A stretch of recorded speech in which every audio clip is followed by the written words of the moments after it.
In today's special report, we will tell you how India's intelligence agency 𝐁𝐔𝐒, along with the Israeli intelligence agency Mossad, assassinated Iranian nuclear scientists.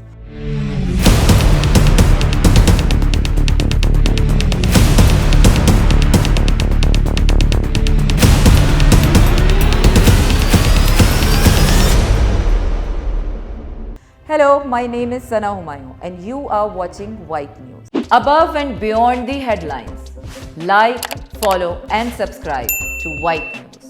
On January 15, 2007, Iranian nuclear scientist 𝐅𝐢𝐧𝐝 Hussainpur was mysteriously killed by a toxic gas leak in Isfahan. On January 12, 2010, Iranian scientist Dr. Masoud Alimohammadi got killed in a motorcycle bombing right in front of his house in Tehran. Our drone is locked. It is approaching downtown.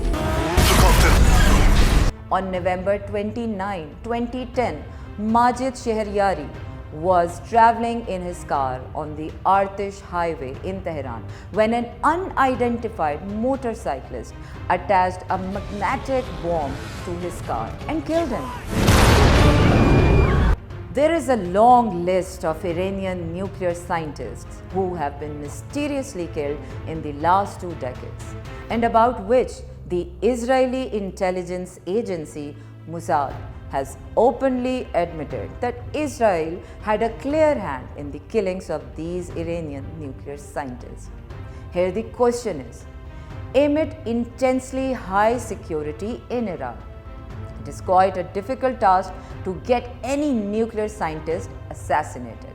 It certainly requires a special kind of secret intelligence. Clearly, it is very difficult and impossible for Israeli agents to operate in Iran and gather information about Iranian nuclear scientists, and in the light of this information, plan the assassinations of Iranian scientists. Under such circumstances, it is evident that Israel is being helped by a country that does not only have close ties with Israeli secret service, rather is also seen as a friendly country in Iran.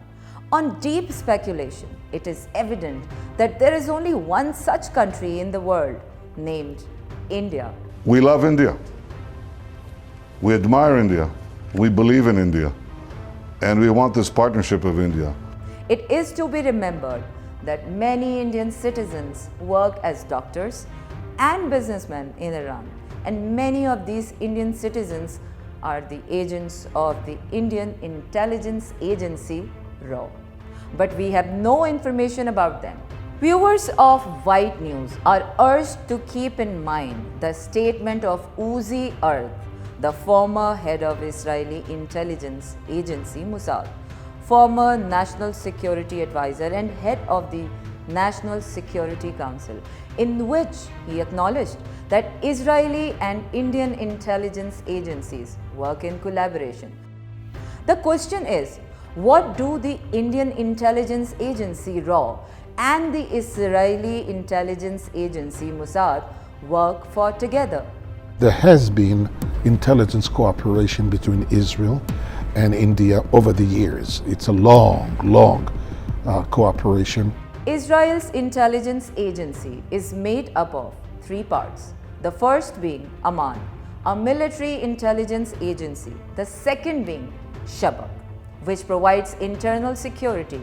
And the third, Mossad, which carries out operations in other countries.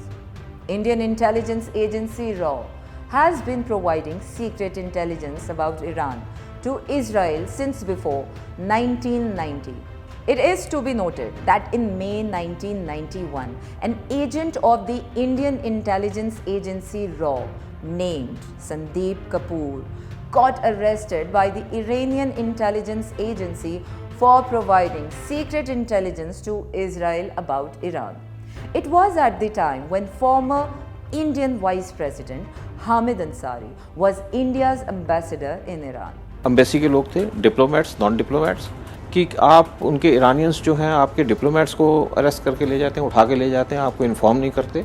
at which the station chief of the Indian intelligence agency 𝐁𝐔𝐒𝐈𝐍𝐄𝐫 pressurized Hamid Ansari to talk of releasing Sandeep Kapoor from Iran. Hamid Ansari replied that on one hand, I am told to talk about friendship with Iran at a diplomatic level, and on the other hand, our Indian agency 𝐁𝐶 is providing sensitive information to Israel about Iran. It is highly disgraceful and I cannot render any help. तो उस time पे वहाँ पे ऐसा माहौल था कि कभी भी किसी को ले जाएंगे और उठा करके ले जाते थे प्रिजन में, एविस प्रिजन में रखते थे उनको और टॉर्चर भी किया, किसी को ड्रग्स दिए ताकि उसको जो भूलने वाली वो चीज़ है। संदीप कपूर को ऐसे किया। Viewers, this is not even a secret. Hamid Ansari later became the Vice President of India, but on the day he resigned from his presidency, the retired 𝐸𝐺 officer 𝐁𝐔𝐿 openly told the media that Hamid Ansari had betrayed during a joint operation of 𝐸𝐺 and Israel in Iran. Former 𝐸𝐺 officer 𝐁𝐔𝐿 also said that in August 1991, the Indian intelligence agency 𝐸𝐺 conducted a covert operation with Israel in the Iranian city of 𝐂𝐥𝐬𝐿, which was commanded by a 𝐸𝐺 officer named D.B. Mahathir.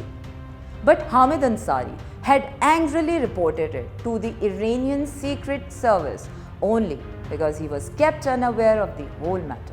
प्रधानमंत्री को शिकायत पत्र में इन अधिकारियों ने यह दावा किया है कि अपनी पोस्टिंग के दौरान अंसारी न सिर्फ राष्ट्रहित बचाने में असफल रहे, बल्कि ईरान सरकार और वहां की खुफिया एजेंसी सवात से जानकारी साझा कर 𝐸𝐺 के मिशन और अधिकारियों की जान खतरे में डाली।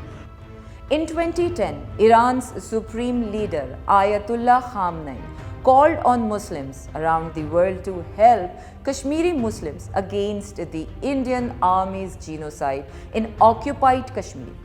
India is one of the few countries in the world that has always opposed Iran's nuclear program internationally. It was the year 2005 when the United States was looking for an excuse to attack Iran. In such a pressing time, India stabbed Iran in the back and voted against Iran in the International Atomic Energy Commission. India's foreign policy is governed by upper caste Hindus called Brahmins. The Hindu Brahmin community believes in an ancient Hindu philosopher named 𝐂𝐥𝐬𝐿, who believes that if enemy is to be killed, hug him and stab him in the back.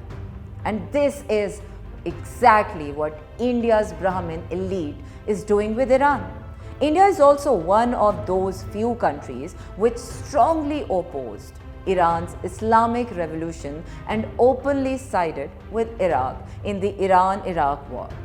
Former Indian Vice President Hamid Ansari had made it clear on the Indian media that India has been using Iran only for its own purpose because Iran borders with Afghanistan and Pakistan, and India needs Iran for controlling Afghanistan and Pakistan.